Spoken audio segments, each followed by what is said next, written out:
paglilingkod mo, naitanong na po ba ninyo? Yes, I am serving. Many pastors in the pulpit of the institutional churches are shouting, maglingkod kayo, maglingkod kayo. But natanong na po ba ninyo sa inyong mga sarili? Maglingkod. Kanino? Sino? Ganito ang sagot nila.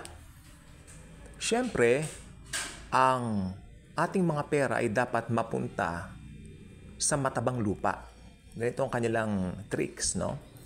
Yung matabang lupa raw ay yung church, yung institutional church nila. Kung saan kayo naitanim, ito po ang manipulation nila, doon po kayo. Hindi na po kayo pwedeng umalis doon sapagkat ganire, ganyan, ganon. Makinig po kayong mabuti. May sinabi po ang mahal na Panginoong Heso Kristo sa Biblia. Ganito po.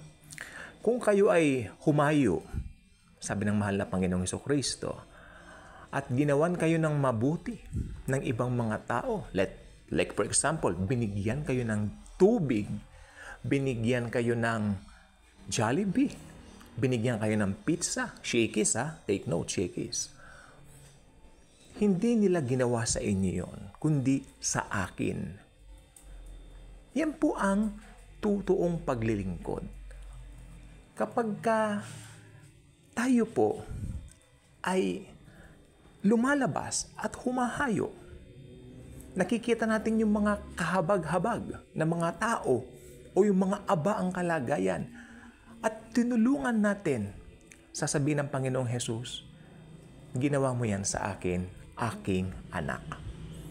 So ang mga pera natin na mga sobra, tulad po kahapon it's a privilege na may natulungan na naman po tayo, alam po ba ninyo, ang sarap tumulong. Totoo po yung kasabihan, it is better to give than to receive. Because abundantly we receive from the Lord Jesus. Jesus is always blessing the believers. Tandaan po natin niya, walang katapusan ng blessings nating mga believers. Not just blessing, singular yon. Blessings. Blessings. Walang katapusan. Yeah. Blessings. Ganon. Ganon katindi. Walang katapusan. Dollars yan ha. Tumataginting. Magugulat ka na lang sa daan mo. May mag-bless sa'yo. Why? Dahil alam natin ang blessing natin galing sa Panginoong Jesucristo. At dahil overflowing na po sa atin yung pag-ibig ni Jesus. Kung may nakita tayo nangangailangan, kay believer man yan, kay hindi. Ito po ang sabi kasi ng Bible. Kahit sinong tao, tulungan mo. Kay believer man, kay hindi. Kasi isipin nyo pong mabuti sa bottom line. Maski yung mga unbeliever na yan, si Jesus din po ang gumawa sa kanila eh. Hindi po ba? Mahal po ni Jesus ang mga unbelievers. Pero, may nakalagay po sa Bible yung distinction nating mga believers, tayo po ang espesyal sa kanya mga mata. Pero kung may nakita kang unbeliever na ngailangan, tulungan mo. So doon dapat pumupunta yung pagtulong natin. Kasi ganito po nangyayari sa iba, yung sa mabalik po tayo sa institutional churches, no? Nagkaroon ng manipulation na sa matabang lupa dito sa church namin bigay. Tapos makikita nyo yumayaman na yung mga pastor ng institutional churches. Ay, nahihirapan akong huminga kapag kaganyan kasi parang nakakalungkot isipin na ang daming nadadaya, ang daming nadideceive na mga Kristiyano. Including me, nakaipon po ako dati mahigit 1,000 dun sa aking alkansya. And my mom knew it. Bata pa ako. Nag-preach yung dating pastor namin. Okay, yung dating pastor na pinupuntahan ko. I hope nag-repent na sila ngayon, nagbago na. No? Sabi niya, alam po ba ninyo si Aaron? Ayan ang kanyang ginamit na ehemplo or example. Magaling, mahusay. Sabi niya, si Aaron daw, yung kanyang ulo, binuhusan ito ng langis. Correct? Tapos, mula sa kanyang ulo, yung oil, yung, anong tawag sa Tagalog kasi nito? Sa English, flowing. It will flow. Yung dumadaloy. Tagalog. Nahihirapan ako sa Tagalog eh. Yung pagdaloy. So, yun, dumaloy. Magdadaloy na yan, tuloy-tuloy sa kanyang balbas. Ito ang kanyang sabi. Yung pastor daw ang head. Makinig kayong mabuti. Ito pong sabi niya. Yung pastor ang head at yung bird, ito yung bird yung sa Tagalog balbas, hindi ba? Yung mahaba. Doon daw pupunta yung mula doon sa ulo, pupunta roon sa balbas. Sabi niya, siya raw yung head, tapos yung mga members daw ng church, ng congregation niya o ng institutional church niya, yun daw ang balbas. At bilang bata-bata pa noon, nung narinig ko to, sapagkat during that time, gusto akong bilhin eh. Gusto kong mamasyal, no? Gusto kong may puntahan ako. Gusto kong magkaroon ng pera during that time. So, ang ginawa ko, umuwi agad ako pagkaraka.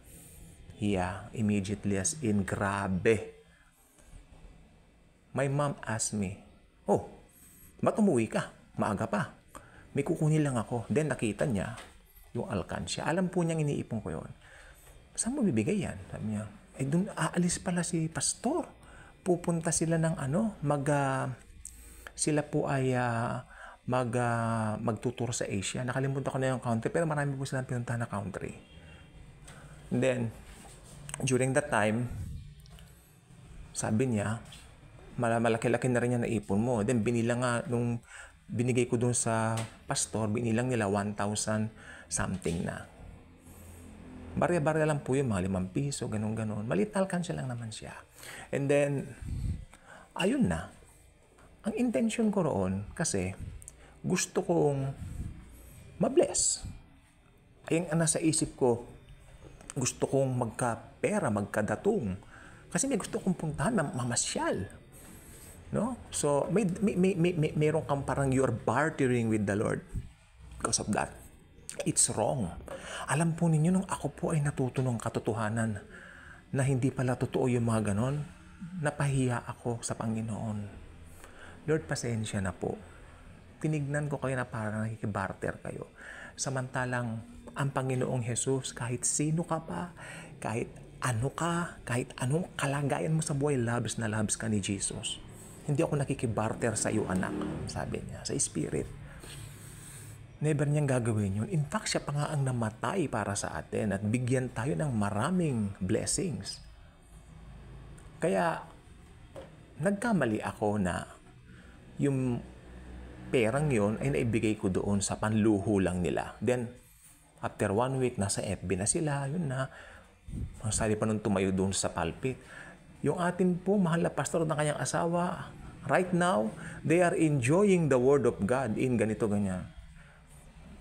Noon, yes, amen. Pero, right now, enjoying their vacation. Hindi po ba? Luho na bakasyon.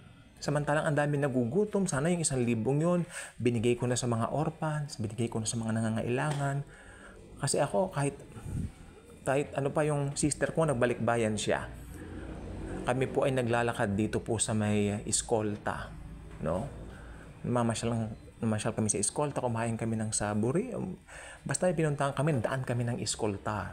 Escoltar yun. Parang, yun ang pinaka-root word niya, Escolta Street, no? Dito lang po sa Maynila.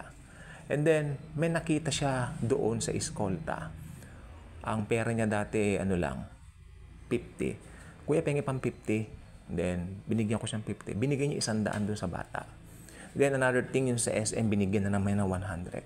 Kasi alam ng sister ko, noon pa man, ang pera ng believers dapat napupunta sa mga nangangailangan. So, mabuti pa siya. Matagal na niyang alam niyang Word of God na ganyan.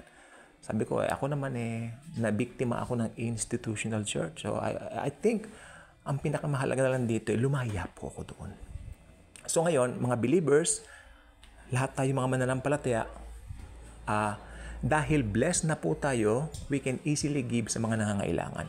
Tandaan niyo po ito, hindi po tayo magbibigay para ma-bless. We are already blessed. Kasi ang banat ng mga institutional churches, magbigay ka dito sa simbahan, magbigay ka dito sa church na ito, sa matabang lupang ito, at pagpapalain ka. Which is a tactic manipulative way para yung isip mo ay maset dun sa ganong mindset. So, hindi po ganon ang gusto ng Panginoong Jesus. You are already blessed. Not just because of anything you've done in your whole life, but because of the finished work of Jesus, the Lord and the God of gods. Mahal na mahal po niya tayong mga believers niya. We are already blessed. That's why we can easily give. Kaya kung hindi ka pa nakasubscribe sa ating channel, I invite you to do so. Click the notification bell, share the wonderful love and grace of the Lord Jesus Christ. Tandaan po ninyo, we are blessed and we are a blessing sa ibang mga tao. Thank you. And as always and forever, Jesus truly loves us all.